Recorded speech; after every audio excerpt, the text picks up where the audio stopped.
Well, hello everybody. How is everybody doing tonight?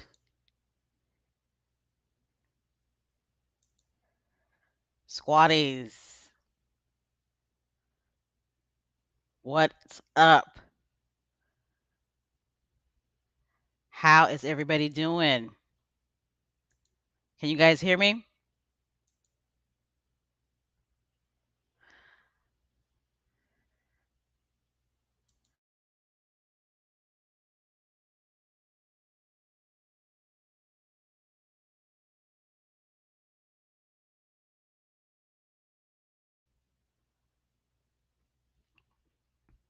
Okay. Can you guys hear me?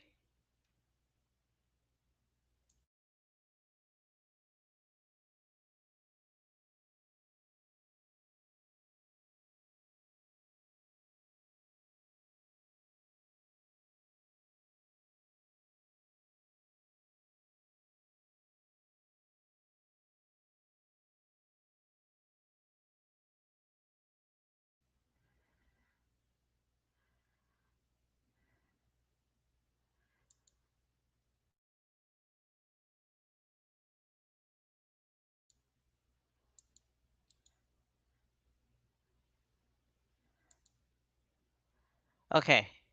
Can you guys hear me now? I am so sorry. I was having some technical difficulties. Jeez. Was a little worried for a minute. Hello, hello, hello, everybody. How's everybody doing? Sorry about that.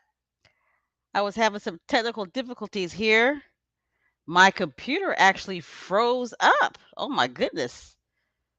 For about a minute. But I see we're back on track, right? Give me a thumbs up just so that I know that you can hear me because it was a little bit scary. Squatties, Success Squad, Mega Nest. How is everybody doing tonight? I am so happy that it is Friday. How about you? Okay, I can see that the thumbs are up in the chat. Thank you, Jesus. But there's still some funny stuff going on with my computer. I'm not too sure what it is. So hopefully we will make it through. I hope and I pray. All right.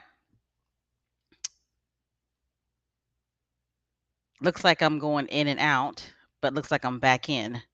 So I think what I'm going to do throughout the rest of the podcast is I'm just not going to touch anything.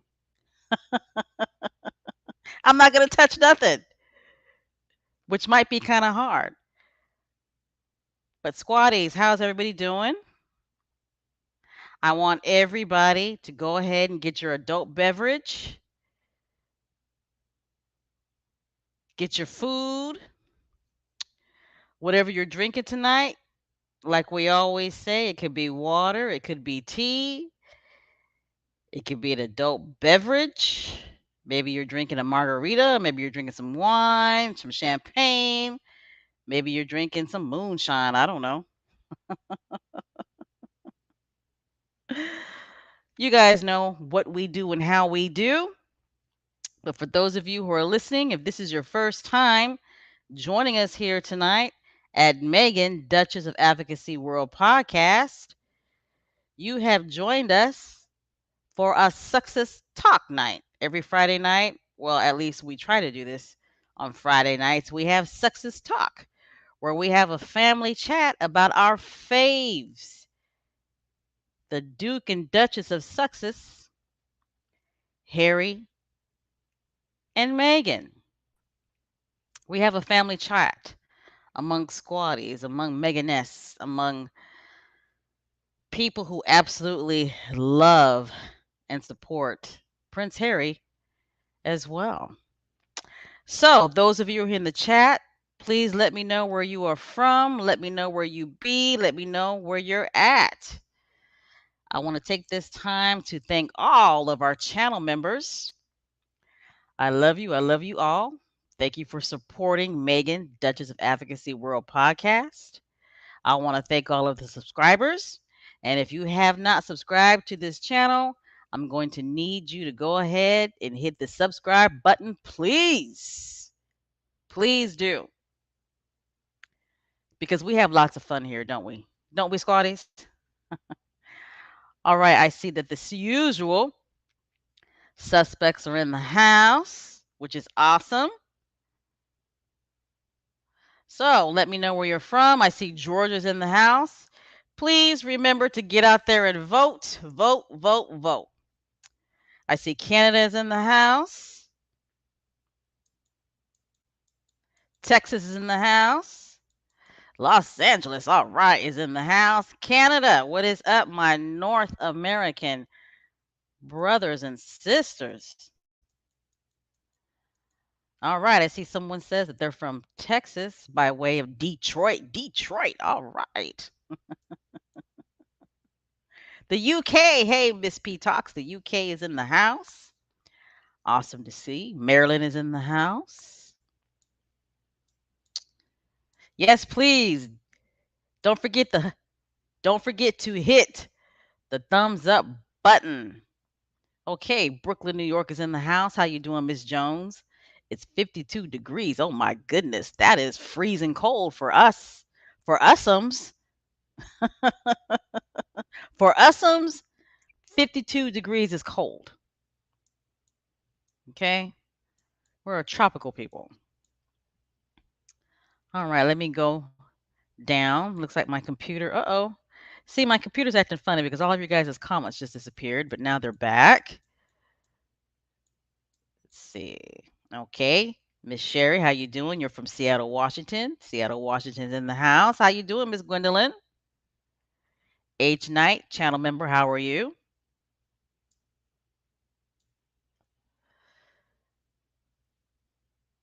Hello, hello, everybody. Hi, somebody else is from Canada. All right, we got Trinidad in the house. Awesome. Arkansas. Hey, Arkansas is in the house. Awesome. Looks like we got somebody else from Canada as well. Kay Castillo, how are you doing, channel member? Elaine Parker, how are you doing, channel member? I know you're from the UK.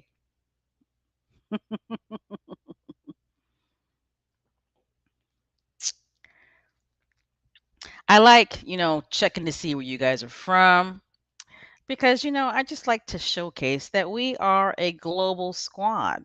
We are an international squad. We are wide on all sides of the globe.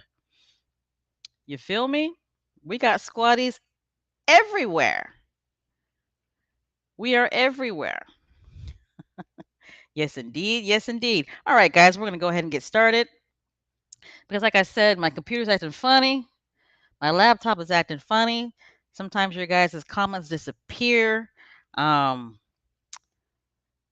just things are kind of freezing up. I'm not too sure what's going on, but you know, we want to keep this love train party going, right? With sexist talk on our family chats, on Friday nights. Yes, ma'am. Service is universal. Yes, indeed. Yes, indeed. All right, let's get started. Again, my name is Special K Thoughts, and this is Megan, Duchess of Advocacy World podcast. And this is our special edition of Success Talk that we do on Friday nights. And again this Friday night, we have a lot to talk about, don't we? Because our faves, the Duke and Duchess of Success, or, what Megan says, as ever, I'm Megan. And, we got a new name for Prince Harry, don't we? We have a new name for Prince Harry. It's something that he's been called since the day he was born, but apparently the people's prince, our favorite prince, the ginger prince, has taken ownership of the name. Spare.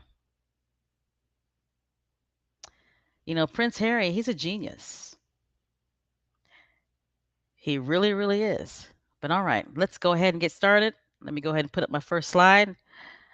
And everybody pray that my laptop doesn't act up. Keep your fingers crossed. Keep your fingers crossed. Also, let me know in the chat what you're drinking and eating. Because if you're eating something good, I'm coming over. You got to fix me a plate and I'm coming over. All right.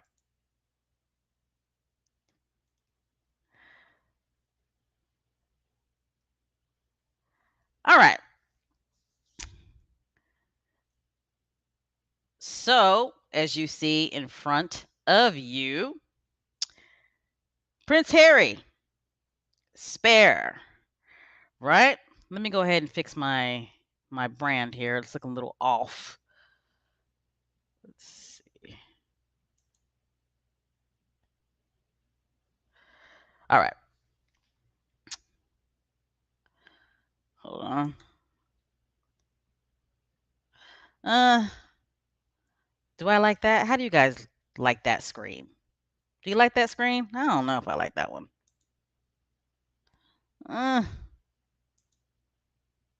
uh, I'm playing around tonight, aren't I? Hold on.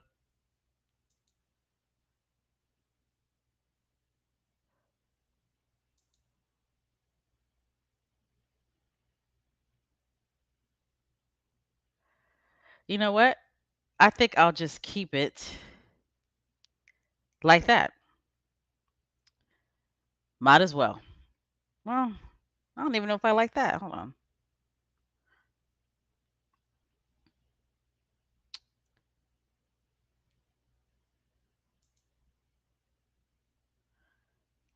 I'll keep it like this. All right. Sorry about that, squatties. I'm over here playing around. You guys are like, what the heck is going on? What is going on? I'm over here playing with screens.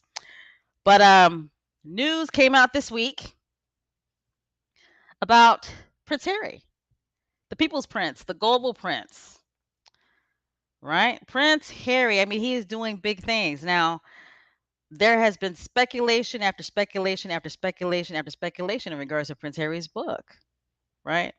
I mean, just all kinds of noise out there. And, people acting like that they know what's really going on with his book. Well, Prince Harry, he finally decided to let us know a little bit about his upcoming memoirs. Okay, I earlier called it a book, but actually, it's his memoirs. And he dropped the news on us. He dropped the bomb on us that his memoirs is coming out. It's coming out January 10th next year. And the title of Prince Harry's memoirs is called Spare. Spare. Now, I was not expecting that title.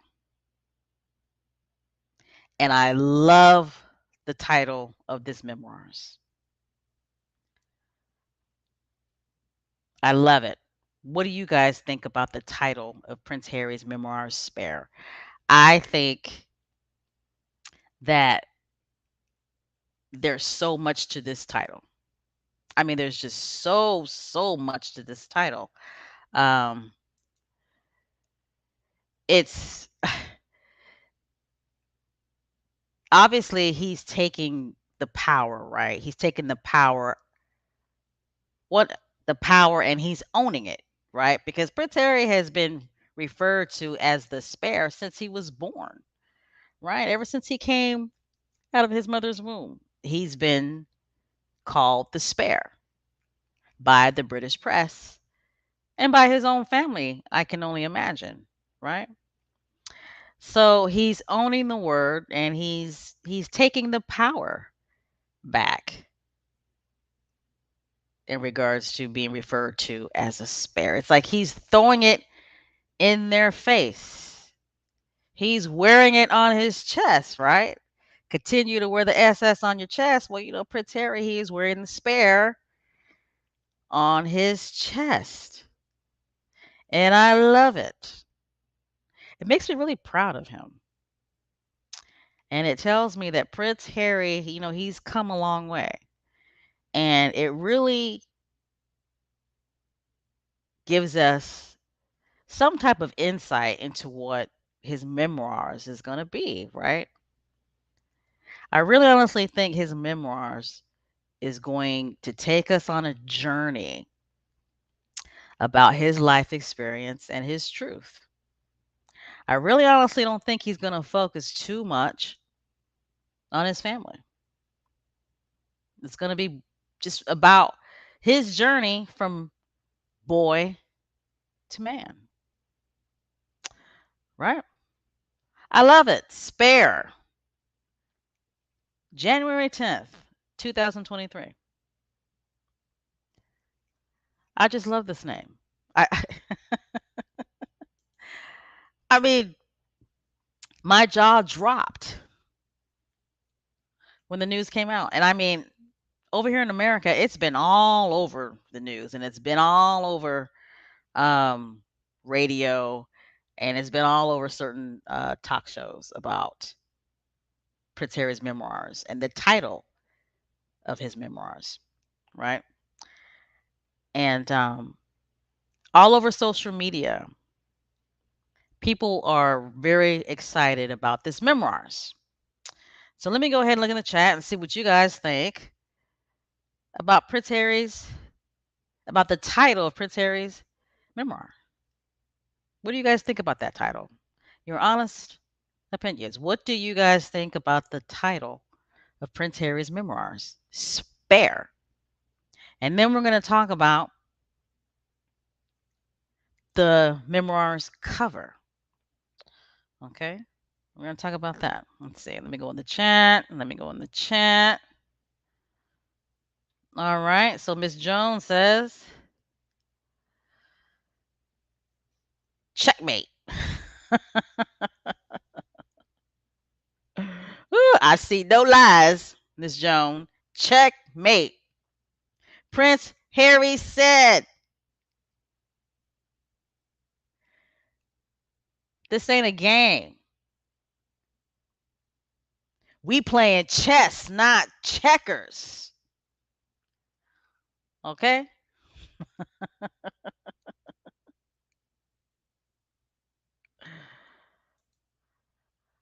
All right. So Miss Brenda says, I love the title. I love it too.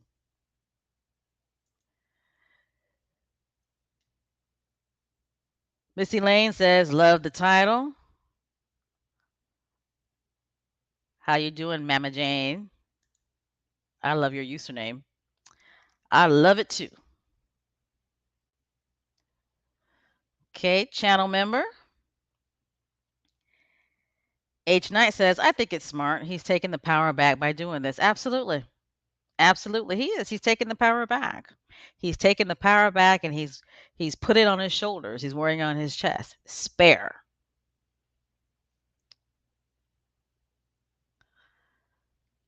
All right. How you doing, Miss Susie Q? Miss Susie Q says, I love the title. He threw it right back at their faces. Absolutely. Miss Jones says, Prince Harry said, I got your spare. And Miss Joan, he's been saying that basically since he was a kid, right? Basically since he was a kid, his actions have been saying, I got your spare. Let's see. What else you guys talking about? Yeah, they mad and they're going to be mad about any and everything that Prince Harry does and says. Right? No matter what he does or says, they're going to be mad. They've been calling this man a spare his whole life. And now that he has embraced that name, they're mad. They're saying it's disrespectful. I promise you, the derangers and all of the road reporters are on crack. Somebody needs to tell them that crack is whack.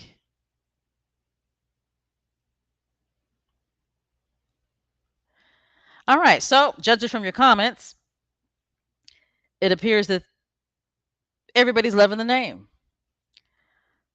right? And I honestly was not expecting that from Prince Harry. I mean, he surprises me a lot. A lot of some of the actions that he does surprise me. Okay, and I think that this name, that well, I shouldn't say the name, but the title of the memoirs, I think it's perfect. I think it's a perfect title, and it causes you to really.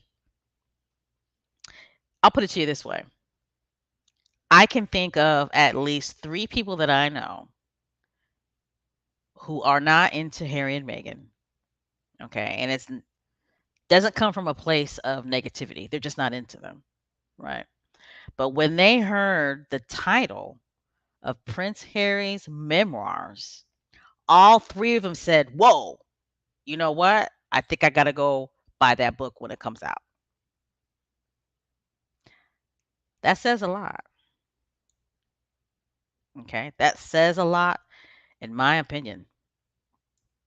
All right, so Prince Harry, January 10th, 2023. His words, his story, his memoirs, Spare. Okay, Spare. Now let's go ahead and talk about the cover real quick. Okay, I love the cover. And I'm gonna be honest, I expected a cover like this. I did. I expected, a close-up facial cover of just Prince Harry's head and face. I did, and I'm glad that they did it. Okay. Um, let's see here. Oh, Miss Joan, thank you so much for the donation. Thank you, thank you, thank you. And Miss Jones says, Special K, I read he received a $35 million advance for his book, and then Harry and Meghan turn around and donate real money to their charities. Bam. And when Prince Harry originally announced that he was writing a memoirs, he had already said that he was going to donate a portion of the money to charities. Anyway, but I'm not surprised at all. The consistent narrative that's put out there by the derangers and the royal rodent press is that Harry and Meghan are only in this for the money. That's what they constantly put out there, right? That they're only in this for the money, and they totally ignore how much money that Harry and Meghan donate to charities. I mean, they donate a lot of money to charities, and they support a lot of nonprofit organizations via Archwell Foundation. Okay. And speaking of Archwell, and we'll talk about Archwell later on in the podcast, but Archwell Foundation is doing some big things. They really are. They're doing some big things, and they're involved in a lot of serious um, service. Okay. Service that's really having an impact on people's lives who are in danger. Okay, but we're going to talk about Archwell Foundation later on the podcast. So right now, what I'm going to need you guys to do is I'm going to need you to go ahead and take a little drink, because that's what I'm going to do right now.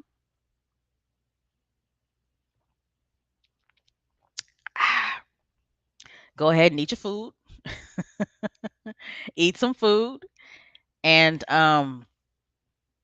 yawn, stretch, because we still got some more to talk about. So hand clap, kisses, flowers, roses, whatever you want to do that's positive to Prince Harry. This is a man's man right here. Okay, he's a man's man right here. Um, I'm just so proud of Prince Harry, and I can't wait till his memoirs comes out. I'm hearing that it's already sold out. Like the pre-orders are already sold out. So, um, this book I think is going to break records. I really do. I think it's going to break records, because a lot of people who just don't follow Harry and Meghan that close. And like I said, it doesn't come from place of negativity, but they just don't follow them that close. They're aware of them, but they don't follow them that close. A lot of people, when they heard the title of Prince Harry's memoirs, they're like, "Whoa, wait a minute, spare?"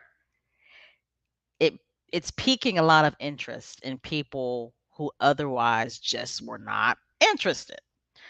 So awesome, awesome, awesome. Can't wait. January 10th, 2023. What a great way to start off the new year with a bang, right? With the bang, boom. But that's what the successes do. They drop bombs, right? They drop bombs. All right, next slide. All right. So now we're going to go ahead and we're going to talk about archetypes. Yay! We're going to talk about archetypes. We're going to talk about Meghan. As ever, Meghan. You guys have noticed that when she says that at the end of her podcast? As ever, I'm Meghan. And in the beginning of the podcast, she introduced herself as Meghan. You guys notice that? I love it because we all know that that is intentional, right? It's intentional. Oh my goodness. Miss Susie, thank you so much for the donation. Oh my goodness. Thank you so much. We appreciate the donations. And trust me, they help. They go right back into the podcast. Miss Susie Q says, I had curry chicken with rice and now I'm sipping my Heineken. You know what? I got Heineken too. Cheers to you. Heineken is just my go-to drink. I just love me some Heineken. Thank you so much, Miss Susie. But like I was saying, anybody in the chat or those of you who are listening who are not in the chat, Meghan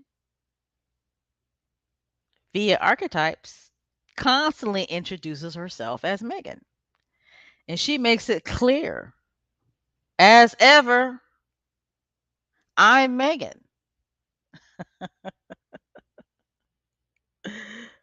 And that's another reason why they're so mad, right? They can't pick a lane. They can't pick a lane. First, they say that they're exploiting their titles. But then when she doesn't use the title, then it's, oh, she's so disrespectful. That cracks me up. But anyway, let's go ahead and talk about archetypes. I'm pretty sure those of you in the chat and those of you who are listening listened to the latest episode of Archetypes. And Meghan had guests Ziwi. That's how she says her name, right? Ziwi. Has anybody ever watched Ziwi's television show on Showtime? I love it. I love it. I've caught maybe 2 or 3 episodes because I don't have Showtime, but a friend of mine does, and I've caught a couple of episodes on there. And let me tell you something, Ziwi. I mean, she is talented, out of the box talented, right? And then Megan, she had uh, is it Issa Rae as well, and we all know that she is very talented. Now, I have to admit, I've never seen Issa Rae's TV show. Never have. So don't beat me up. But I've never watched her TV show on HBO. But I've seen some of the movies that she's been in, and I think she's very, very, very talented. And I also used to watch her TV show on YouTube. I thought her TV show on YouTube was fantabulous. Because I identified with it. I identified with the character that she played. But go back to the other slide. Megan's podcast, the latest podcast, with Ziwi and Issa Rae was about. They talked about upending the angry black woman trope, right? And it was an episode that I could definitely identify with. And it was an episode that, a lot of family members of mine and friends of mine can identify with as well. So I thought that this episode was a very good episode. And I'm not just saying that because, I'm a fan of Megan, but I'm saying it because I felt that Issa Rae and Ziwi were very articulate and very clear and very honest about their experiences um, navigating through this world, trying so hard not to be labeled an angry black woman. That's what I got out of this episode, right?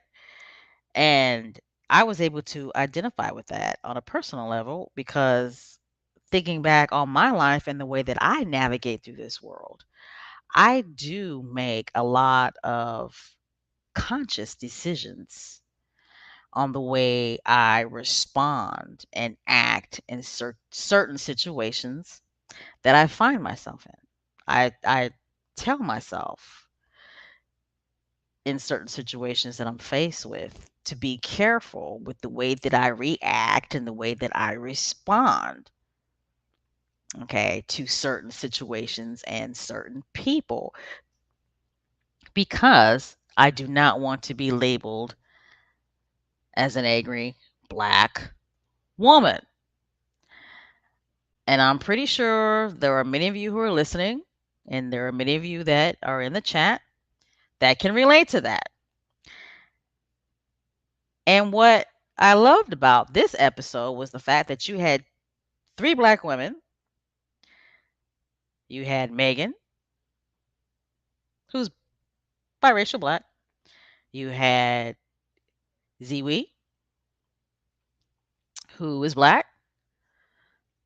And you had Issa Rae, who's black. But their black experiences were different, right? And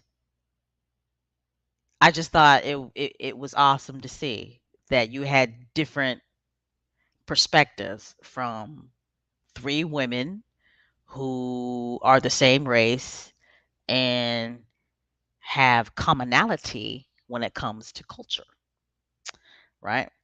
So Ziwi, I thought her story was very interesting because, like I said, I don't know how many of you in the chat or how many of you who are listening actually watch her show. Okay, but her show, her talk show, excuse me. I mean, it's really good. I can't believe I'm coughing already. But I don't know why or how, but I still am dealing with allergies. This time of year, I'm still dealing with allergies. So it's like when I talk for long periods of time, I start to get this cough. So bear with me. Let me go ahead and take a little drink.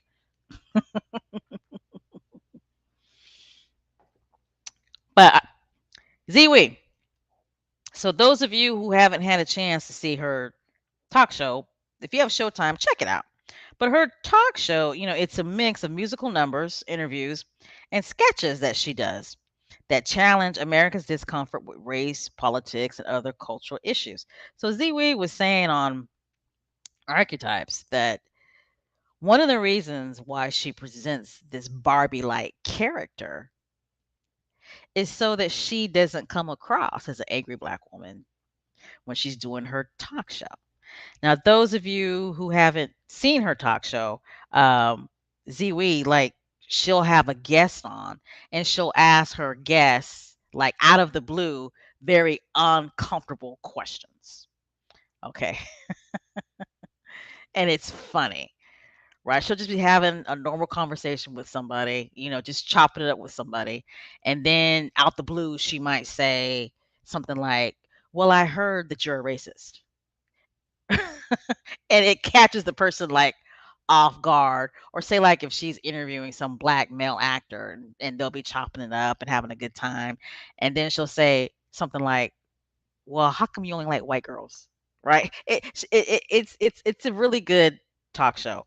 But she says in order for her to get away with that, right?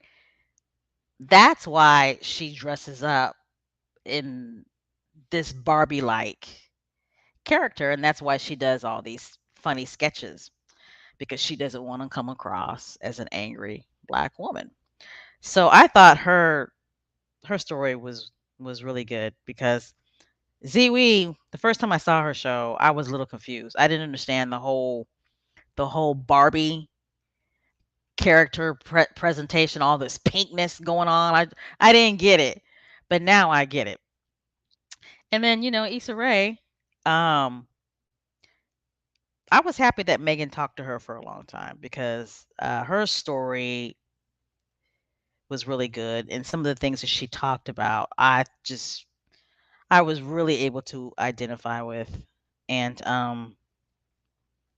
this is somebody who has really made a name for herself in Hollywood, right? And this is an award-winning writer, producer, somebody who writes and produces like her own TV shows, right?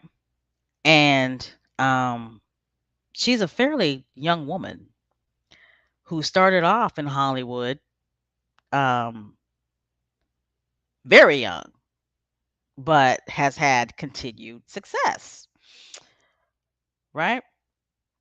So I thought it was awesome that Megan and um, Issa Rae started off both realizing that they basically grew up in the same area in LA. I thought that was cool. And I thought it was cool that they identified with each other, you know, buying um, moon pies on Crenshaw and Slauson. I thought that was awesome. And I don't know if are they called moon pies? Right? It's the pies that Muslims sell. Those of you in the chat, if I'm saying it wrong, let me know.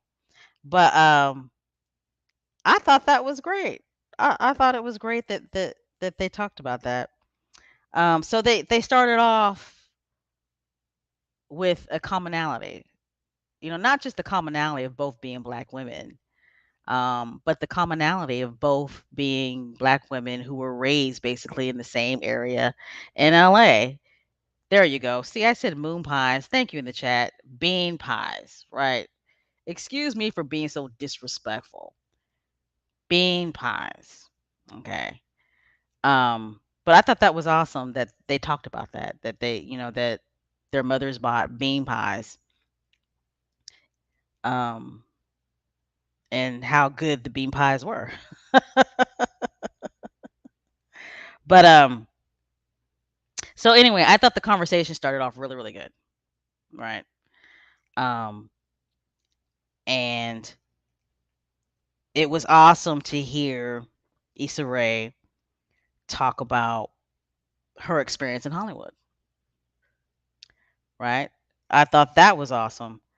And she talked about how when she's trying to pitch her TV show, that she is very mindful of how she speaks to people, and she does not want to come across like she's an angry black woman, right? Because she's trying to get the gig, right? She's trying to get these producers to back her up. So I wanted to look up real quick some of the quotes that Issa Rae said that just really stuck out with me. Hold on a second. Let's see. Hold on.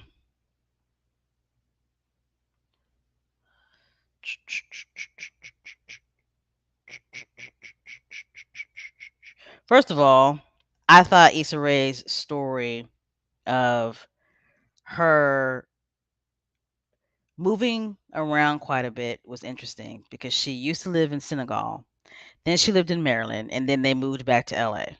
Now that's awesome. Awesome, awesome, awesome. Okay, let's see.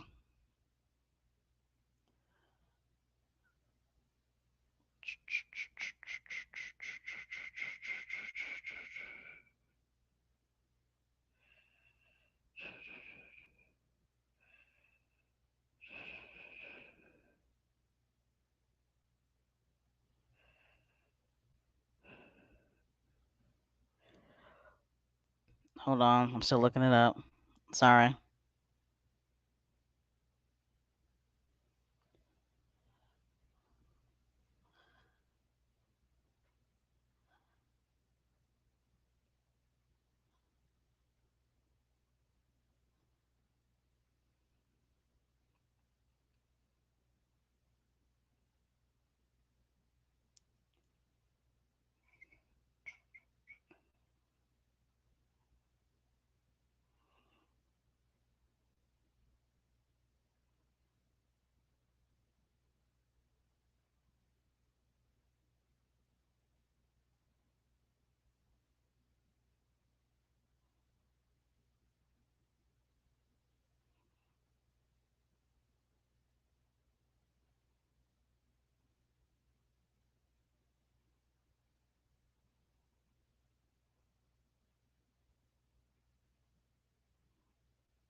Oh my gosh, I'm so sorry. Can you guys hear me? Oh my god, can you guys hear me? I need a thumbs up. I told you my computer is acting funny.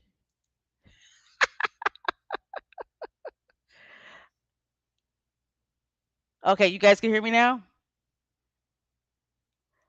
Oh my gosh. Gee, so I'm just over here talking away, and then I looked up and I noticed that while I was talking, oh, can you guys still hear me?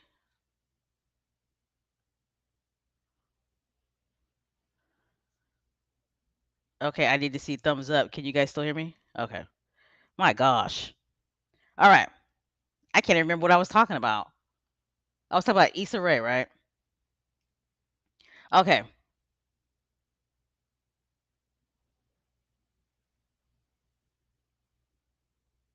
Okay. Thumbs up. All right. This is gonna be one of those nights, boy. All right. I was talking about Issa Rae, right? So we were talking about her and Megan having commonality, right? About two California girls being raised in the same area in LA, right? We talked about that, right?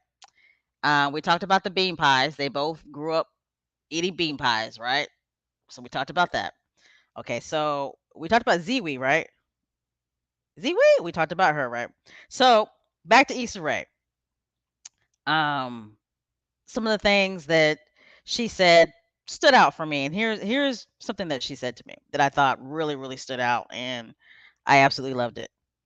"Quote unquote, people are looking for ways to justify their perception of you Issa scrutiny nailed that what social media and celebrity culture has become. People can't handle reality upsetting their perceptions. Okay, I thought that was a very, very important quote that she said, and I'll say it again. Issa Rae, people are looking for ways to justify their perception of you. People can't handle reality accepting their perceptions. Dang, let me read that one more time. That didn't even sound right. People are looking for ways to justify their perception of you. People can't handle reality upsetting their perceptions. Isn't that awesome? I mean, that makes a lot of sense, right?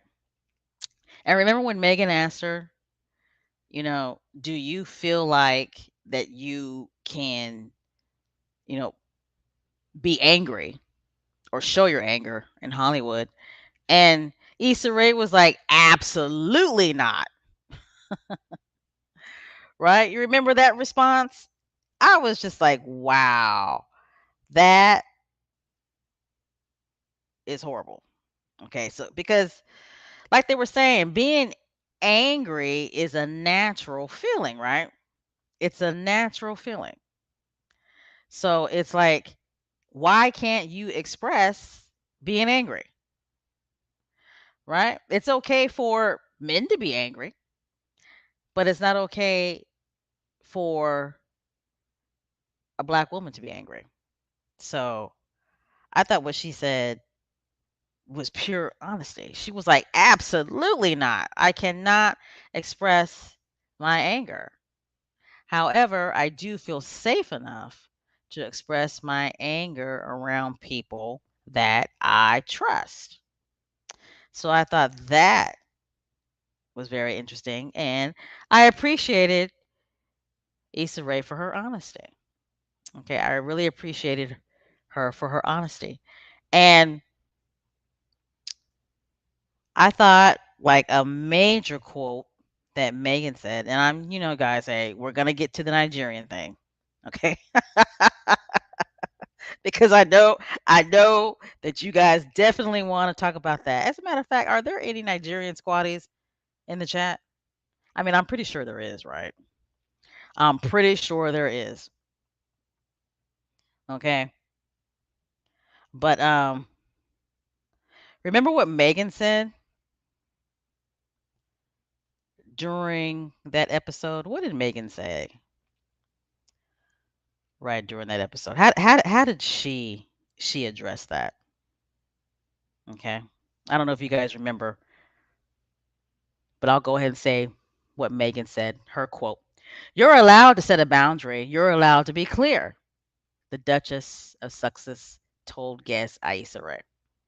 Right? She's absolutely right. She's absolutely right. You're allowed to set a boundary. You're allowed to be clear. Okay? So stop tiptoeing around and just say what it is that you need.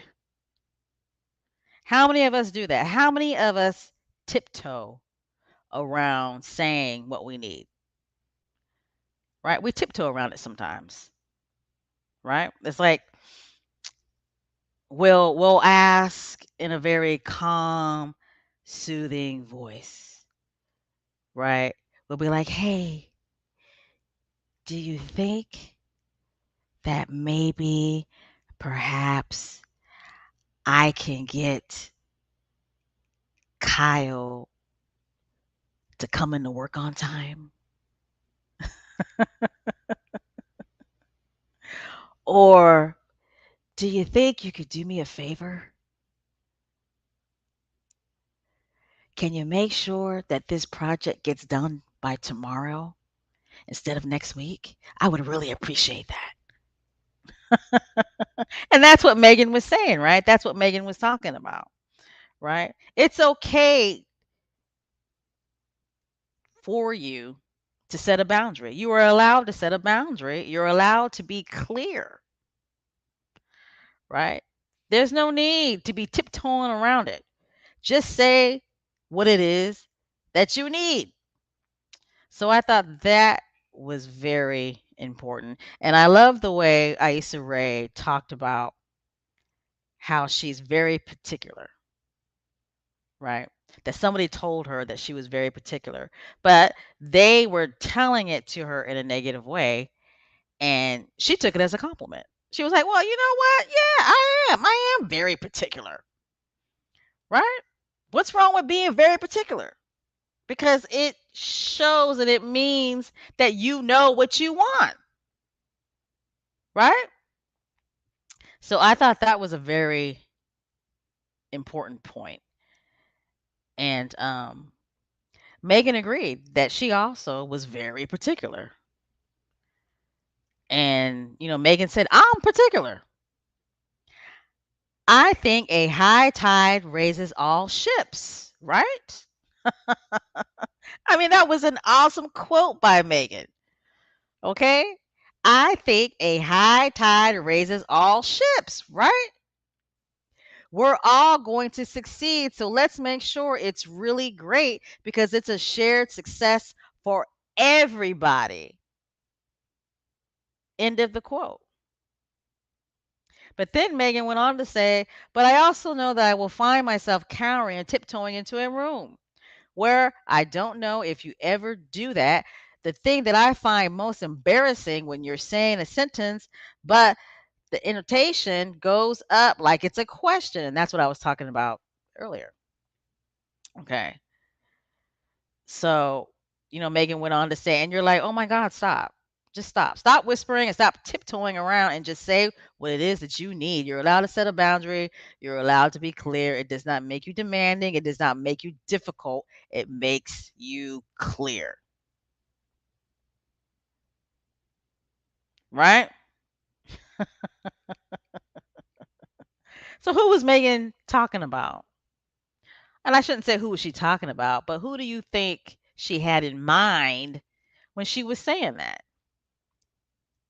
I mean, we all know who she had in mind when she was saying that, right? It's like we all know, right? You guys can still hear me, right? I just want to make sure because I could be talking away and you guys can't hear me. But again, I thought Aissa Rae, I loved hearing her experience and her story. Okay. I loved it. I just loved it. And for those of you who do not know who Issa Rae is that she was the creator of Insecure, which was on HBO, and I've never seen Insecure, never seen it. Okay, but I heard that it was awesome. It was an awesome show, and I know that it won a lot of awards. But I became a fan of her watching Awkward Black Girl. That was my show. I used to watch that all the time, right? Used to watch it all the time. Okay. But when Megan asked Issa Rae, did she ever feel that she's allowed to be angry in certain moments? And when Issa Rae said, "Absolutely not, because I don't want to lose my cool. I can't do that, especially as a black woman, but also just even as a public figure now, because people are looking for ways to justify their perception of you. That doesn't mean I don't get angry. That might mean that I will vent my frustrations to someone that I trust just to get out my system, and then I go in fix mode." That was awesome. And then she went on to say, "But I want to be allowed to have that emotion." So that's something I'm still wrestling with. You know, this was a very, very, very, very good episode right here. It really was. Okay. Megan, she did it again.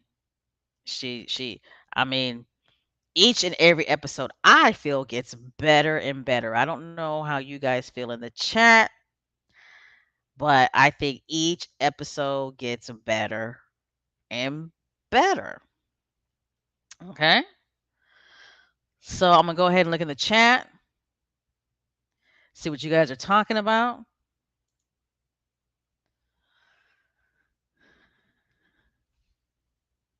You guys see that on the screen?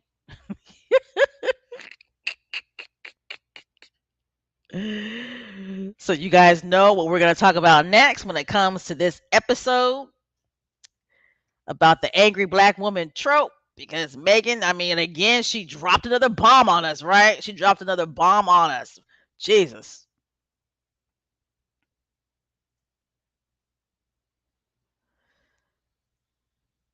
Yes, you're absolutely right. Miss Andrea says that Megan is a straight shooter. She is. She's a straight shooter.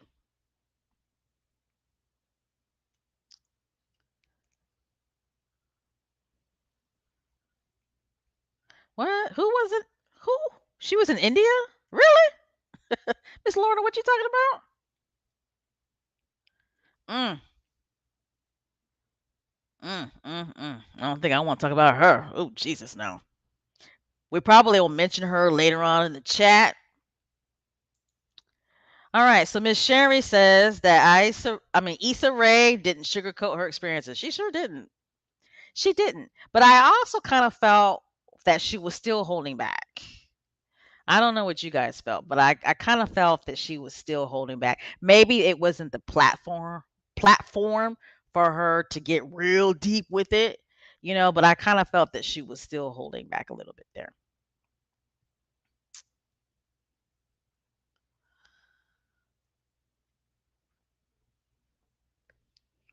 Excuse me.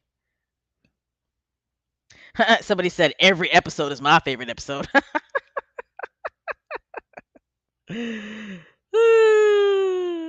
Yes, Black Queen, I agree.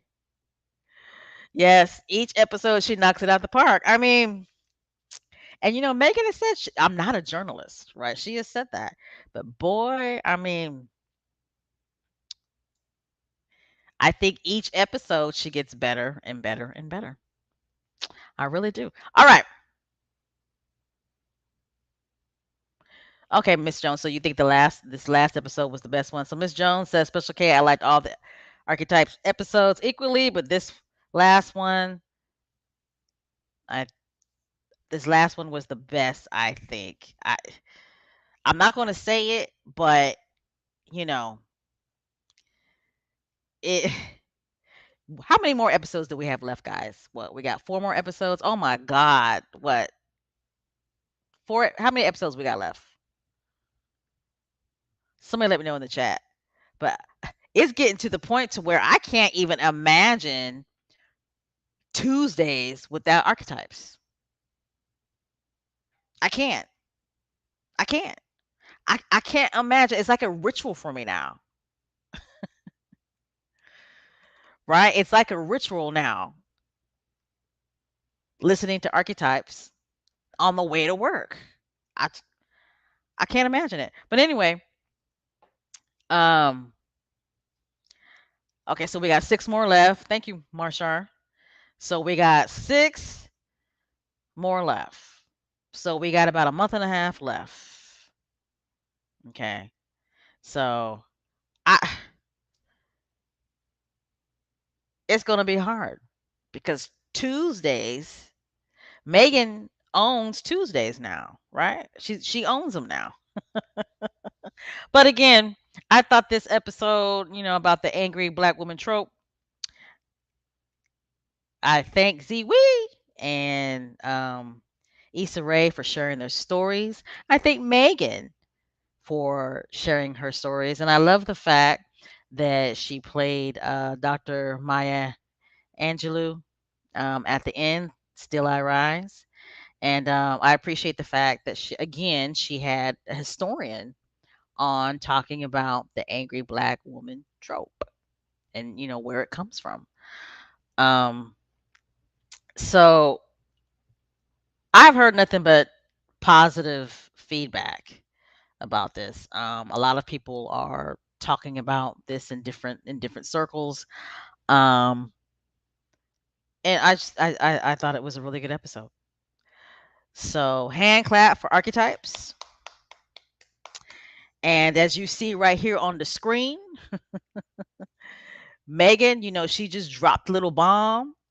And while she was talking with Ziwi, she let it be known that she did a DNA test. And her results were that she's 43% Nigerian. 43% Nigerian. Wow. Just wow.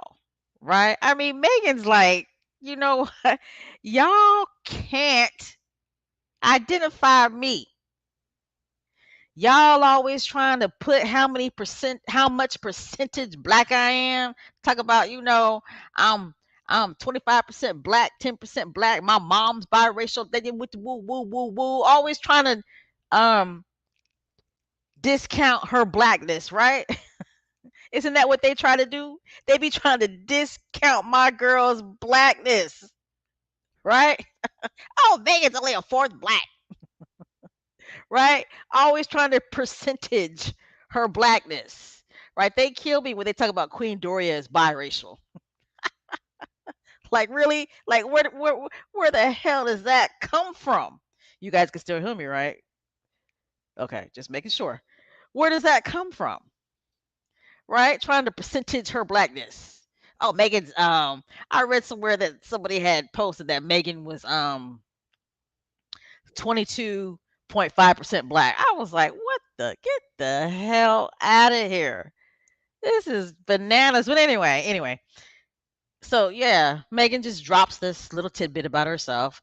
I'm 43% Nigerian. Okay, I mean the Nigerian squatties just went crazy, right? They just went crazy. But I I love her for that. I do. I love her for that. I love her for letting us know certain things about herself that she wants us to know. And I think it's awesome. Oh my God.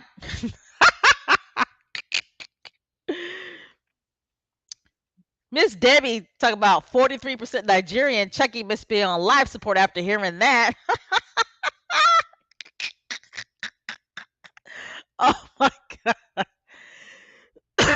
That is too funny. That is hella funny. Woo, girl. But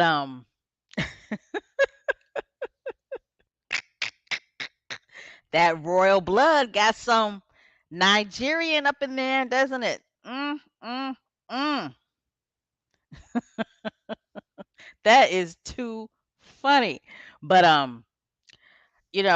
did the DNA test, and I think I told you guys that a while ago, right? It was a while ago, and I was surprised that I'm 40% Nigerian. My African heritage, right? That number was kind of low. It was a little low for me. Okay, I mean my African heritage was like I think 69%, something like that. I was like, what? That sick is supposed to be at 8, right? 89%. But no. Um, so the African heritage was like 69%, and 40% of that 69% is Nigerian. So I was surprised by that. I really honestly was, because where I'm from in South Carolina, where I was born at, where I was born at in South Carolina, they constantly preach about Sierra Leone, right? That we're from Sierra Leone. Now I do have Sierra Leone heritage, but that was only like 15%. Okay, so it was Nigerian, and then next was Ghana Nation, and then next was Sierra Leone, and then after that it was Kenyan, which was a huge surprise, right? It's a huge surprise for African Americans, because I think for African American to have Kenyan um, ancestry in them, I forgot the reason why. Lord, I think Kenya is in East Africa, if I'm not mistaken. But anyway, and then next, Lord, it was Middle Eastern and South Asian and all kinds of mess. But one thing I will say though, Special K Thoughts has no connection to Great Britain Wales. Because a lot of African Americans have Great Britain Wales DNA in them. Well, guess what? Special K Thoughts doesn't. All right. TCC Sun, thank you so much for the donation. I appreciate it. Thank you, thank you, thank you. Appreciate it, especially with some of the technical difficulties I've been having during this podcast, but it sounds like things have been going fairly well so far. But thank you for the donation. Much appreciated. But yes, so very, very happy that Megan is 43% Nigerian. Um, and the 43%, that's not necessarily saying that she's 43% Nigerian. What she's saying is that whatever percentage of her African DNA is 43% of that is Nigerian. Okay. She didn't say what percentage her African DNA is. Okay. But whatever percentage that is, 43% of it is Nigerian. So awesome. Awesome, awesome, awesome. And I'm not gonna claim Nigeria because I absolutely know nothing about the Nigerian culture. I found out that I'm 40% Nigerian. Let me back it up. That 43% of my African DNA is Nigerian, right? Well, not 43%. Oh my goodness. 40%. I'm over here trying to take Megan's percentage of Nigerian. No. Megan was 43% and my DNA results were 40%. So 40% of my African DNA is Nigerian. So that's awesome. It's awesome to see. It's awesome to see that Megan and I have a lot in common. We're both California girls. We both have black mothers and black grandmothers and black great grandmothers. And we both have Nigerian ancestry. So awesome, awesome, awesome, awesome. All right. How you guys doing in the chat? You guys good? You guys okay? We've been kind of all over the place here. You guys good? I want to see thumbs up. I want to see hand claps. Hey, Church Nelly, how you doing? You know what? Sherry, you're absolutely right. I saw that she's back.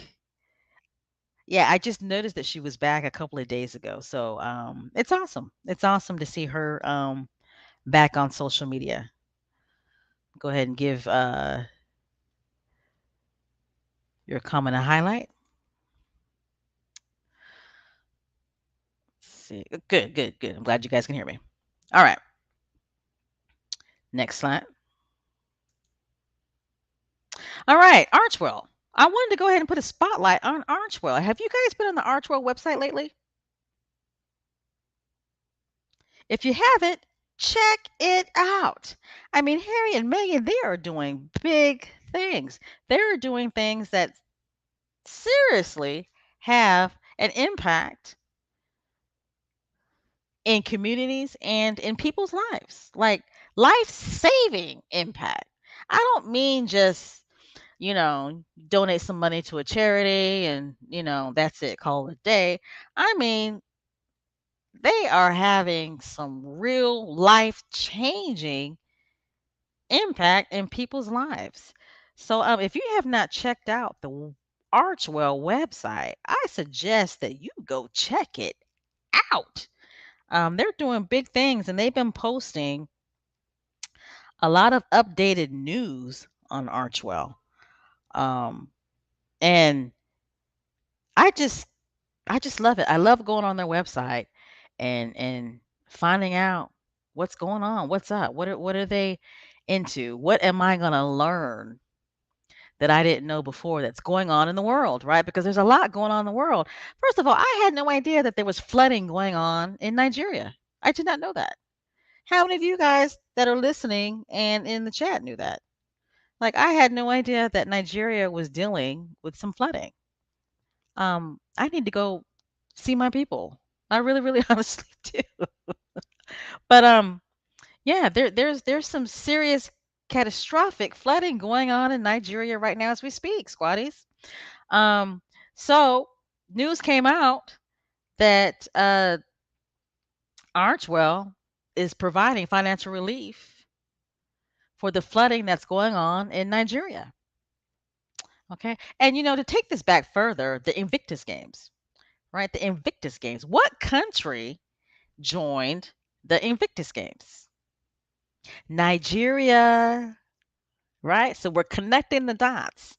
We're connecting the dots. But back to this story. So right now there is some catastrophic flooding going on in Nigeria, which has displaced over 1 million people, guys. Over 1 million people. Had no idea. I did not know that. It's destroyed homes and farmland, and it's taken the lives of hundreds. My God, people are losing their lives. So, Archwell Foundation has worked to urgently meet this climate disaster and humanitarian crisis to provide this vital support. Archwell Foundation has donated to Save the Children and UNICEF Nigeria, two organizations providing help and medical support to those who have been displaced or affected by the floods. Bravo! Cheers to you, Nigeria. Let me go ahead and get my Heineken. Susie Q, pick up your Heineken. Let's drink together.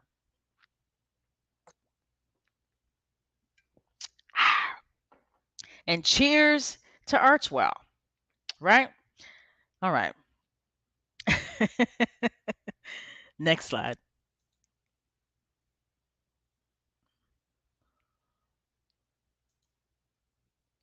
All right. When we're sticking on the Archwell train here, so this is something that I've known, and I'm pretty sure a lot of squatties have already known. Harry and Meghan, they have been supporting a lot of families in Afghanistan and helping them come to either the United States or just different countries around the world. Um, so this story right here, I wasn't surprised about, but I'm glad to see that Harry and Meghan are still supporting Afghan families that were forced to flee Afghanistan. So this is an awesome story to see on the Archwell website. And it says that over the past year, Archwell Foundation has been working with Team Rubicon to help welcome families forced to flee Afghanistan into their new homes in the United States together. So, well, let me read that again. Over the past year, Archwell Foundation has been working with Team Rubicon to help welcome families forced to flee Afghanistan into their new homes in the United States. Period. Together, Archwell Foundation has helped Team Rubicon's volunteers serve nearly 4,000 Afghan individuals through home move-ins, providing essential items and offering support. My God, 4,000 families. Service is universal, isn't it? Isn't service universal? My God, they have helped Team Rubicon serve over 4,000 Afghan individuals through home move ins, providing essential items and offering support.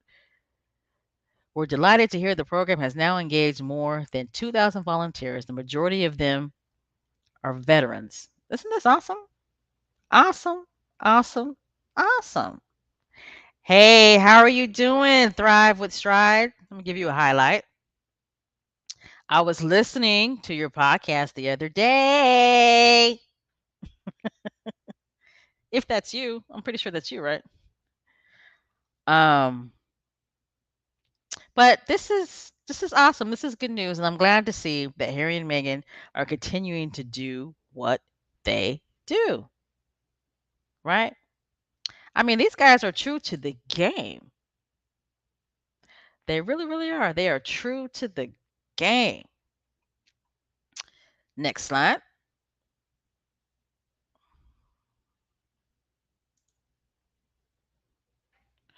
All right. Did you guys see this picture? You could barely see him, but you could see him. Okay. You could barely see him, but you could see him. He's in the background. Right. Looking so cute as ever. I love me some Prince Harry. I do. I love me some Prince Harry. I mean, he just makes me so proud, and he just makes me so happy because he is always going to do him, right? Prince Harry is always going to do him, and he's always going to stay true to the game, just like Meghan. Okay, service is universal. right? Service is universal. But this picture right here, okay, continuing in regards to Archwell. Archwell Foundation hosted a conversation with Prince Harry, the Duke of Sussex, and the amazing young people of the gifted young, I guess it's Gravesham, GYG, a partner organization to Five Rights Foundation and Archwell Ally focused on improving online safety for young people everywhere. Okay. So that's very, very important because we all know that fool just took over Twitter, right? Right. And from what I'm hearing, he has already reinstated all of the accounts that were banned. So Twitter is about to get real ugly and nasty. And I'm really seriously thinking I'm going to get off of Twitter. I really honestly think I am. So I love Prince Harry for doing this, for continuing to do this. I love the fact that he has got his finger on the pulse. And it's very important to improve online safety for young people everywhere. It really is. Kids deserve to feel safe while they're on social media.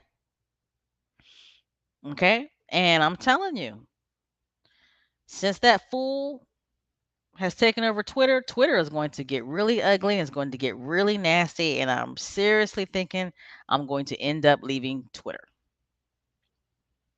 Okay. Because I want to enjoy being on Twitter. I don't want to constantly read anti Semitic posts. I don't want to constantly read racist posts. I don't want to read misinformation, disinformation. Okay. I don't want to read a whole bunch of hate speech. Okay. People are just so ugly sometimes on social media. So, heads up. I'm probably going to end up leaving Twitter. I'm surprised that I'm still on YouTube, to be honest. I'm, I'm surprised I'm still on YouTube. But anyway, awesome, awesome, awesome, Prince Harry. He's continuing the fight to make sure that young people feel safe online. And he's doing it for his kids too, as well. But probably by the time Archie and Lilybeth become teenagers, who knows what social media is going to be like? Who knows? You know what I'm saying? Who knows? But next slide. All right. Meghan, the feminist, constantly in demand, right? Isn't Meghan constantly in demand? She's constantly in demand. What did Yuckmouth say? Didn't Yuckmouth say that his book was going to finish Meghan? Isn't that what his book said? Well, not that's not what his book said, but isn't that what he said? Didn't he say that his book was going to finish Meghan? That she was going to be done? That nobody was gonna want to have anything to do with her? Isn't that what his Yuckmouth said? Okay. All right. Well, she's not finished yet. You know what I'm saying? Like, I mean, she's still here. She's still getting invited to speak at different, conferences. She's still invited to be the guest speaker or the keynote speaker at different events. So I really honestly don't think that she's over. I mean, your book's been out for a while, Yuckmouth. So, I mean, is that really the hill that you want to die on? But anyway, forget that fool. Anyway, news came out, and I'm pretty sure all of you guys know, all of you guys are very well aware that the Women's Fund of Central Indiana, they dropped news that they are hosting the Power of Women conference. Okay. And guess who their keynote speaker is going to be? Guess who their main guest is going to be? It's going to be Meghan, the Duchess of Sussex. Meghan, the feminist. As ever, I'm Meghan. Okay. And they're presenting, you know, an evening with Meghan, the Duchess of Sussex. Isn't that awesome? I mean, again, we weren't expecting this, were we? We were not expecting this. Now, for those of you who are not familiar with Women's Fund of Central Indiana, because I wasn't. Okay, I had no idea, who they were or what they were about. Um, but it's a fairly new non-profit organization. And they've been around since 19, let's see, they've been around, let's see, let me see. Looks like it was formed in 1997. Okay. And basically what their mission is to support women and give them different opportunities, so they can have more of an equitable playing field. So I mean that is awesome. That is awesome. Is there anybody in the chat that was familiar with Women's Fund? Because I know I sure wasn't. I like honestly, I had no idea who they were. I had no idea what they did. But apparently, um, in the past, this is a pretty powerful organization because in the past they've had guest speakers, such as Michelle Obama. I mean, that's huge. Michelle Obama and Soledad O'Brien. Okay, so I mean, I think that's awesome. But for clarity, the Women's Fund of Central Indiana will host The Power of Women, an evening with Meghan, the Duchess of Sussex, on November 29th. And the event will be at the Indianapolis Marriott downtown. The Women's Fund works to provide equitable opportunities to girls and women in the community, regardless of race, place, or identity. Proceeds from ticket sales to an evening with Meghan will go forward funding those opportunities. So, for people who are saying that she's getting paid for this, wrong answer. Women's Fund of Central Indiana believes in the force of women's voices, women's experiences, and women's work. We know that Meghan, the Duchess of Sussex, does too, and we are honored that she will join us on this special evening to celebrate our common cause, the power of women. So, tables of 10 are available to purchase for groups and organizations. And from my understanding, the table of 10 is $5,000. And I've already heard that there are squatties that have gotten together and they're going to buy a table so they can be there and witness, um, or I should say, be a part of an evening with Meghan. So this is awesome right here.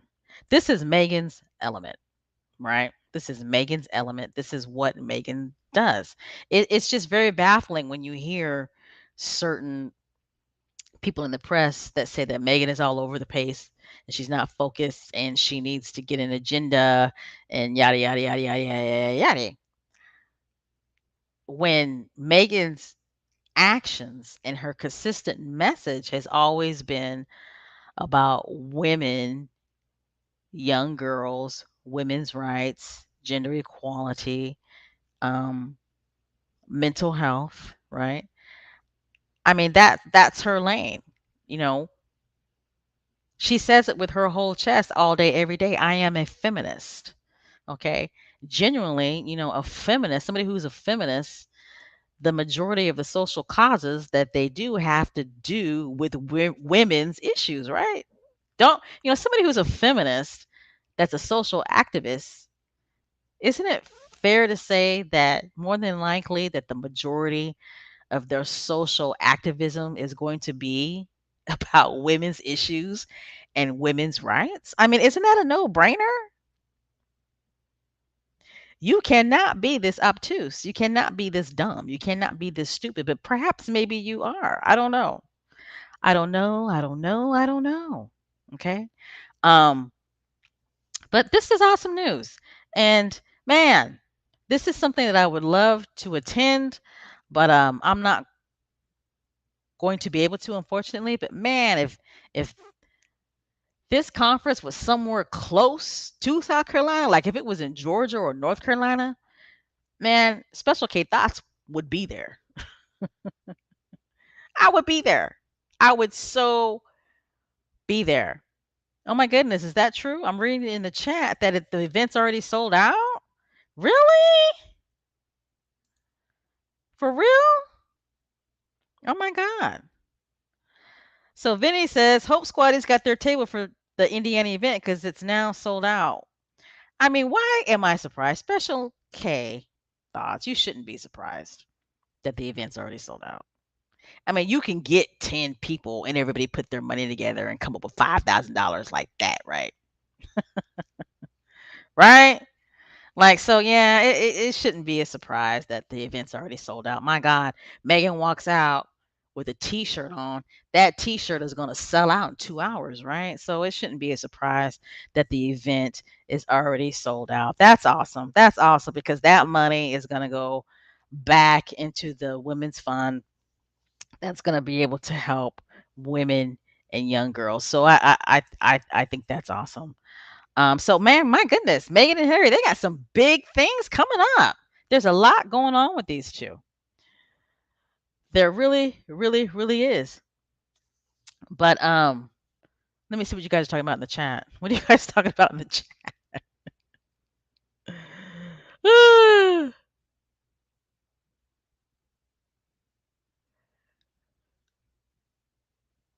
Yes, that is so true.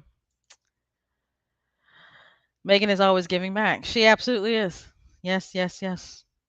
Absolutely. Anybody in the chat going to the event? Because I know how you guys do. Mm, mm, mm.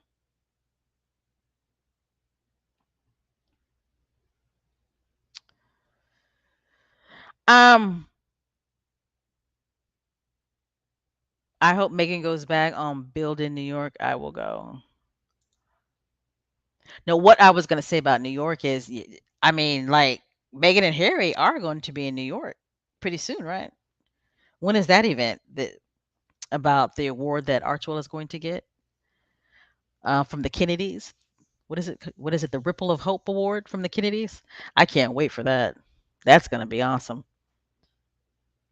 But like I was saying, when we were talking about Archwell Foundation, I just highlighted the bare minimum of what Archwell Foundation is doing.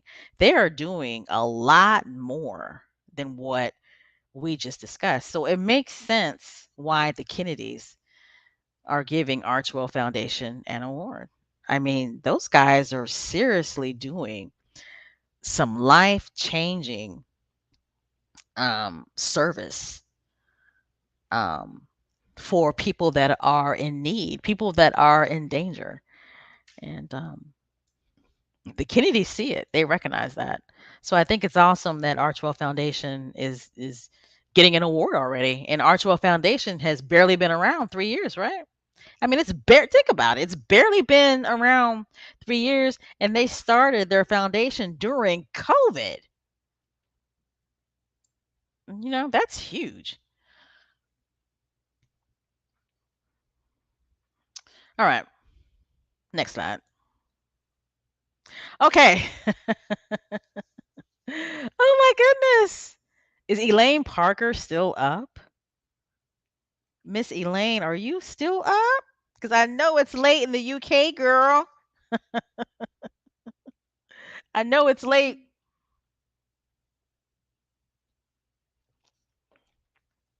All right. Is Susie Q still around? Susie Q, how many Heinekens you done drank?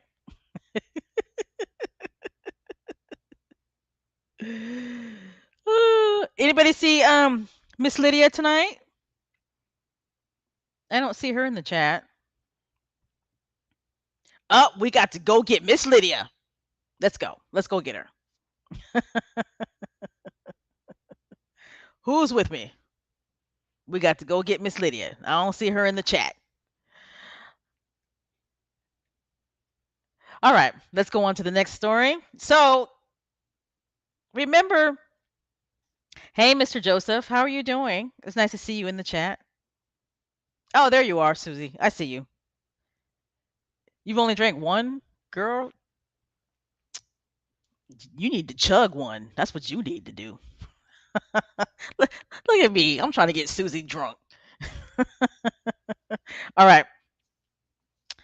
So, the last Success family talk that we had last Friday, remember we were talking about the jump off, right?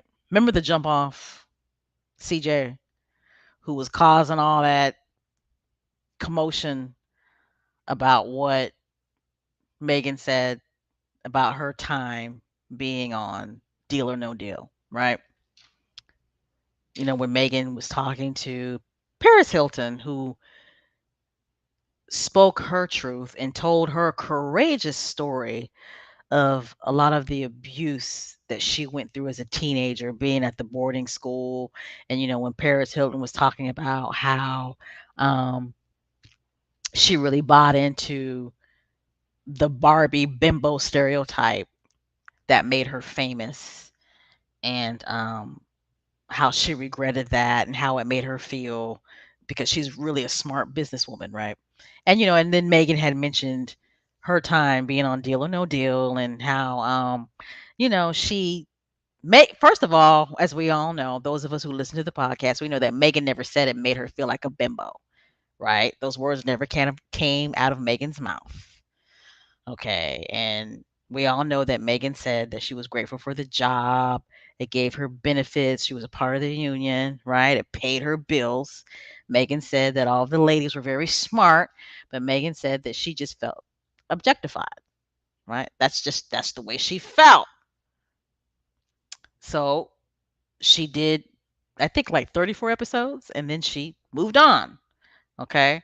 And for whatever reason, the jump off, CJ felt that it was her duty to um I'm not even too sure what the jump off's point was. I really honestly don't know. But she was basically saying that she felt like she needed to speak up for the other ladies, um, that it wasn't a bad work environment, yada yada yada. And she also said that she felt like she needed to speak up for Howie Mandel, right? And for those of you who don't know, but when the jump off was on, I think Twitter, and when she was on Instagram, she actually tagged Howie Mandel when she was ranting and raving. Okay. And we all know she claimed that she was not coming after Megan. She wasn't attacking Megan. She wasn't trying to invalidate Megan's feelings, but actually you were. Jump off. You were. But anyway, when she did her 5 paragraph story on Instagram story, um, and then she was on Twitter, and you know, while she was doing all this talk, she was tagging NBC and Howie Mandel, and she even said out her mouth that she felt like she needed to defend Howie Mandel because he treated them all great. Well, after the dust settled a little bit, news comes out that Howie Mandel says, right? He doesn't understand what the big deal is about what Megan said.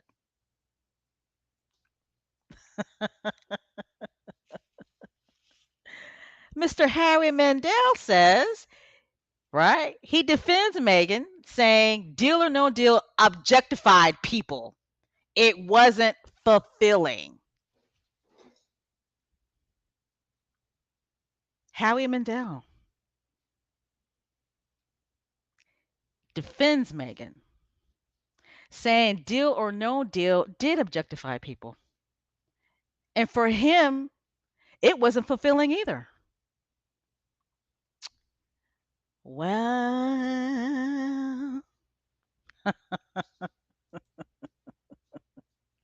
Howie Mandel, he says, I never really heard anybody complain. And I don't think Meghan is complaining. I think Meghan just said she wanted to do more. Let me read that one more again. Howie Mandel says, I've never really heard anybody complain, and I don't think Meghan is complaining. I think Meghan just said she wanted to do more. Bloop!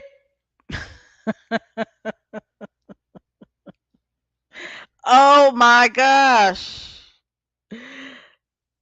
One, two, three. Let's all say, oh my God. Howie Mandel, a man, okay? He understood what Megan was saying. He understood what she was saying. And as a matter of fact, he agreed with what she was saying. And he's basically saying that he felt the same way.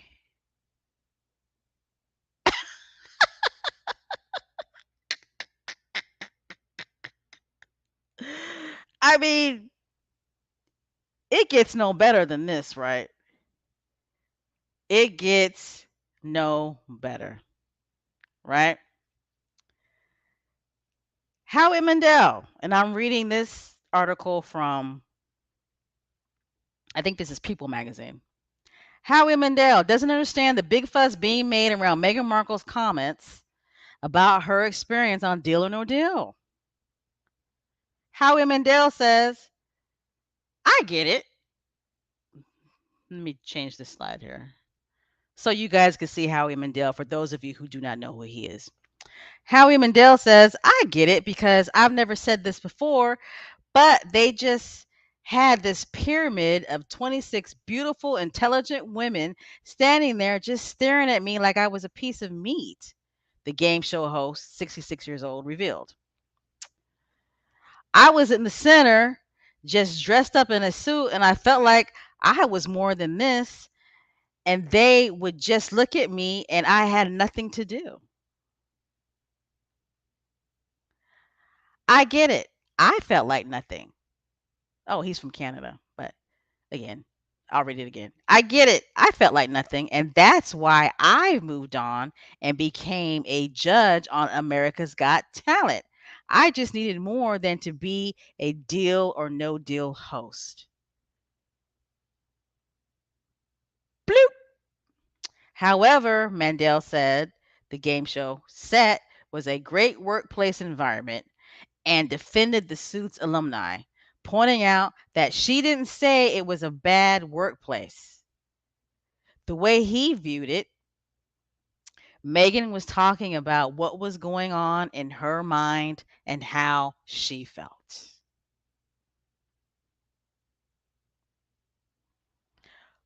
Bloop.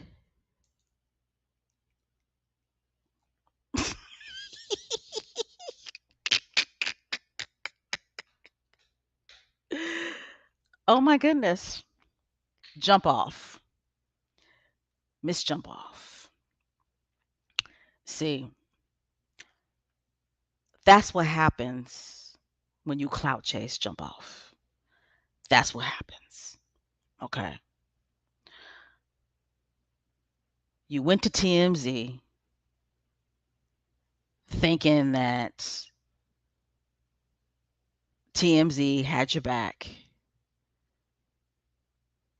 But see, what TMZ did was all they did was exploit you. Okay. And you thought it was a good look. By going to TMZ, you thought jump off, jump off, jump off. You thought it was a good look, tagging MBC and Howie Mandel, and you thought that they all had your back. Okay, but that didn't happen. That didn't happen. Jump off. Howie Mandel is not like TMZ. Howie Mandel does not need Meghan to boost his image. Okay. Howie Mandel does not need to clout chase like you do. Howie Mandel is like, no, no, no, no, no. I'm going to keep it real. Okay. See, TMZ used you because they knew if you came on TMZ to talk shit about Meghan, then that's more ratings for them, jump off. Okay. But see, Howie Mandel doesn't care about that.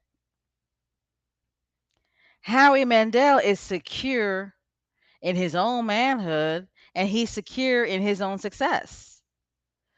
So he's like, no, no, no, no. What she's saying, what Meghan is saying, it's no big deal. And as a matter of fact, I felt the same way she felt. That's why I left Deal or No Deal and went to America's Got Talent.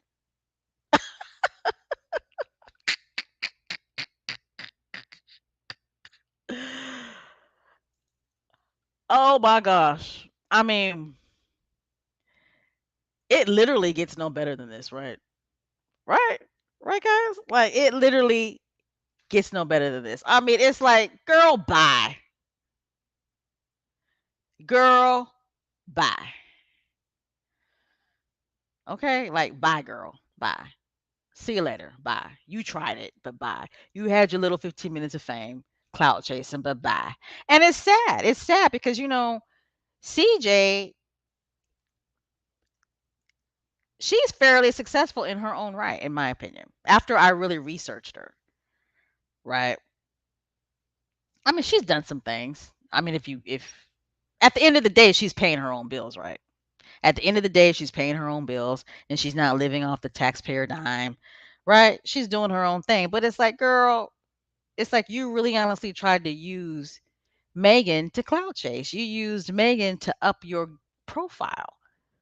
You used Meghan to get on that global stage, and you was wrong for that. Howie Mandel is like, no, I don't need to clout chase. I don't need to use Meghan to get on the global stage. I'm gonna tell the truth. As a matter of fact, I'm gonna tell my experience too. I felt the same way. He felt the same way. He felt. I guess Howie Mandel is saying that he felt like that he was put in a position to where he was objectifying the women as well. He had all of these women, all these beautiful women surrounding him, and he's the only guy sitting there in a suit, basically doing nothing, right? But anyway, like they say, karma is a bitch, isn't it? Karma come back quick, boy.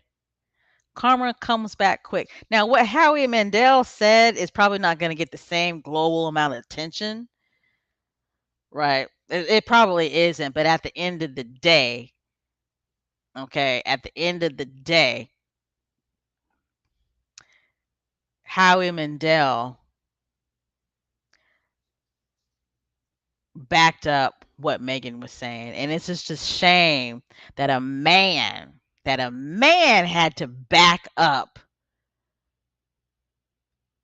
what Meghan was saying. It's a shame that a man had to have Meghan's back, is what I'm saying. Right? Because she had more than enough women coming at her, which is a shame. I don't understand why it's so hard for women to support women. I just don't. You know, jump off. Claudia Jordan is biracial. All right. But like they say, not all skin folk is kinfolk. Okay.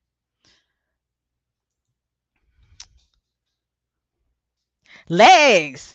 Ooh, I like that username. Legs, thank you so much for the donation. And Legs says, did everyone see that they are trying to change Howie's words to make it seem like he was rebuking Meghan? I saw in the Huffington Post of all places.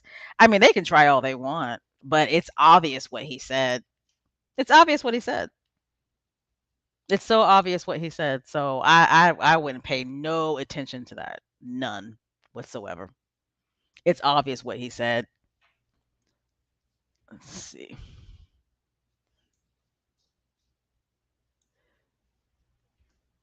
All right. Excuse me. And people who actually read the whole article in regards to what Howie Mandel said, they're laughing. They're laughing out loud because not only was this printed in People magazine, but it was printed in US magazine. Now, I don't like People magazine and I don't like People magazine and I don't like US magazine either. To me, they're both tabloidish, right? But I mean, it's in there. And if you read what he said word for word, it makes no sense to me to try to twist his words. I mean, he basically dissed Deal or No Deal. He said that's why he moved on because it was not fulfilling.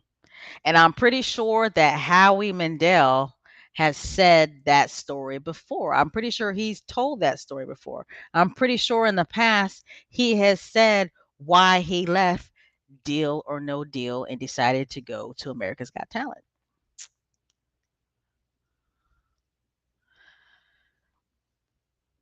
All right. But I love it. I love it. I love the fact that somebody's got Megan's back. But it's just sad that it had to be a man to have her back. It's sad that, Megan had, you know, a biracial woman, a black woman, and just women period come at her just because she was talking about her own experience. Okay. And see, the thing about it is Whoopi and Howie Mandel are friends. They are friends. So it's interesting that he had no issues speaking out. Love it. Uh, yeah, stop it.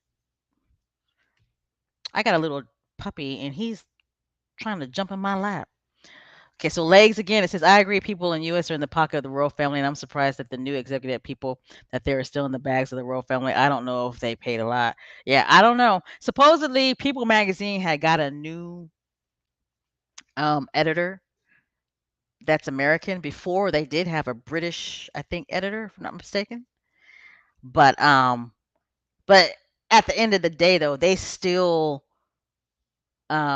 do a lot of stories on the royals, right? People magazine, they do. They still do a lot of stories on the royals. So it is what it is with that. But um People magazine, at the end of the day, they're going to print stories about Meghan and Harry. Why? It's because it makes them money. It makes them a lot of money at the end of the day, especially on social media. People have to understand that all of those comments and all of that clicking makes those magazines money. It really, really does. That's how they make their money because people aren't buying magazines that much anymore, right? People just aren't buying magazines that much anymore. People read articles um, online. People read articles online. That's why a lot of these magazines are starting to charge people, right? So anyway, ha ha ha ha ha. Jump off. Everybody's laughing at you. That's what you get. I, excuse me. I wonder too. I do wonder how Whoopi feels because I'm telling you, Whoopi and Howie Mandel are friends. They are. They're friends. So It'd be interesting to know. Yeah, and knowing Whoopi, she probably just say, "Hey, well, people are entitled to their opinions," which people are. I totally get. People are, but still, still,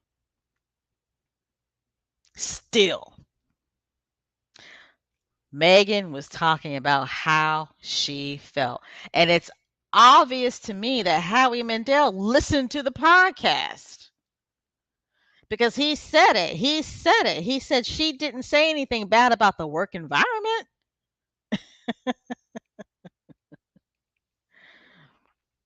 So anyway, I'm glad that he spoke up and spoke out and hand clap for Howie Mandel. Hand clap. All right. All right, guys. Well, guess what?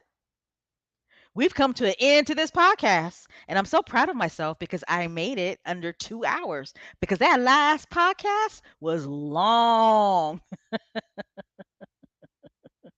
It was long, right? That last podcast that we did last Friday, that was a long ass podcast, boy.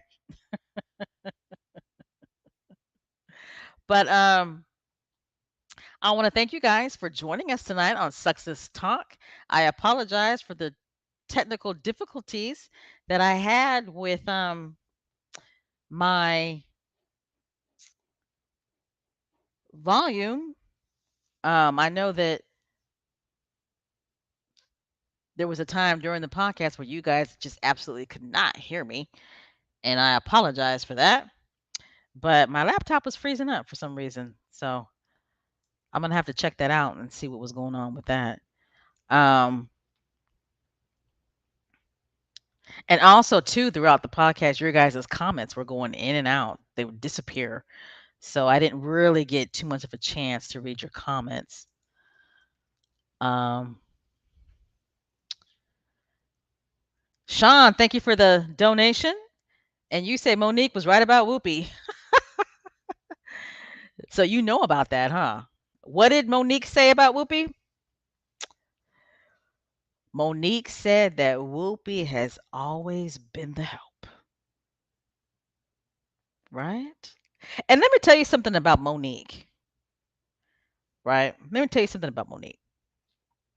I Special K thoughts. I have to admit, I thought Monique was not necessarily angry, but I thought she was doing too much, right? I thought she was just doing way too much. I didn't really understand. And to be honest, I still don't understand why she's gunning for Oprah. I don't, right? Because she's claiming that Oprah was bad mouthing her, but she still has never really produced any evidence of that, right? And when it comes to Lee Daniels and Tyler Perry, right? What she does with those two is like she'll call them up and talk to them on the phone, and she sets them up and then she releases their telephone conversations. So I don't think that's cool at all. But I do feel like Monique was wronged by Netflix when they just offered her how much? I don't even think it was $1 million, right? For like a comedy special, but they offered Amy Schumer like $15 million. Now I thought that was very disrespectful. Very, very disrespectful. Right. Because me personally, I don't think Amy Schumer is funny. I don't. I don't think Amy Schumer is funny at all. Right? I thought the movie that Amy Schumer did with Goldie Hawn was funny, but that's because it was funny. Right? It was funny. No, let me reword that. I thought that the movie that Amy Schumer did with Goldie Hawn was funny, but I thought it was funny because of Goldie Hawn. Now Goldie Hawn is funny. She's like old school funny, right? And let me tell you something about Special K Thoughts. I love watching comedy. I am a comedy person. I watch everybody from Kevin Hart to Will Ferrell to who's another funny person? To um uh who's the other guy? Um oh my gosh, I can't think. Will Ferrell, Who else is funny? Oh my gosh, I got a brain freeze. But you guys know what I'm saying. Anyway, I'm a comedy person, right? I think I miss my calling. Sometimes I think I should have been a stand-up comedian. I really do. I know you guys think I'm going crazy or tripping, but sometimes Special K Thoughts feels like she missed her calling, which is to be a stand-up comedian. And my family and friends always tell me it's not too late. I need to take my happy ass to an open mic, right? Night at the club. And maybe one day I will. But anyway, I'm veering off here. Back to Whoopi. Back to Monique. Again, I thought Monique was kind of tripping, okay, about the whole Oprah thing, Tyler Perry, Lee Daniels. When it comes to Oprah, she still really hasn't convinced me that Oprah was bad mouthing her, right? Because Oprah got too much money. I don't think Oprah really cared if Monique didn't promote Precious, right? But back in that day, Tyler Perry and Lee Daniels didn't have Oprah money. So they could have been a little mad that she wasn't promoting Precious, right? But anyway, I guess my point is that I'm saying is that I do understand where Monique is coming from when it comes to Netflix. I understand and I get it. And when she said that Whoopi was the help, I totally understood where she was coming from. So that's my whole Monique spill. Anyway, back to Harry and Meghan. Um, like I said, we've come to an end to this podcast. I appreciate you guys joining me tonight. I appreciate all of the donations. Uh, like I've said, when you guys donate, we put that money right back into the podcast. And what I mean by that is that, I might upgrade um my microphone, right? And buy new music for the podcast. So again, we do appreciate the donations that you guys give to us here at Megan Duchess of Advocacy World Podcast. Um, we have a lot to look forward to, guys. A lot to look forward to. Harry and Meghan, they are doing big things. All right. All right, guys. I'm not going to keep you guys too much longer. I appreciate you guys listening. Megan, Duchess of Advocacy World podcast. Don't forget to do a thumbs up. If you are not a subscriber, please go ahead and subscribe. Of course, we are here on YouTube. We are on Spotify and Apple Podcasts. We are on Twitter for now. I'm not too sure how long that's going to last. Special K Thoughts, I actually have my own Twitter page, so you can follow me there as well. We are on Instagram, and our Instagram page has blown up. So I thank all of you guys who are following us on Instagram as well. Okay. All right, guys. Let's see. Don't forget to hydrate, right? Feed the chickens, right? Service is universal. My goodness, service is universal, right? And no bad energy. Success Squad, let's go ahead and get ready to do our rebel yell. Are you guys ready?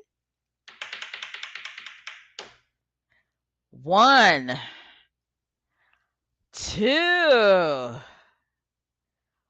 3. Continue to wear that SS on your chest because we are the best. Good night, squatties. I love you guys, and I will see you guys soon.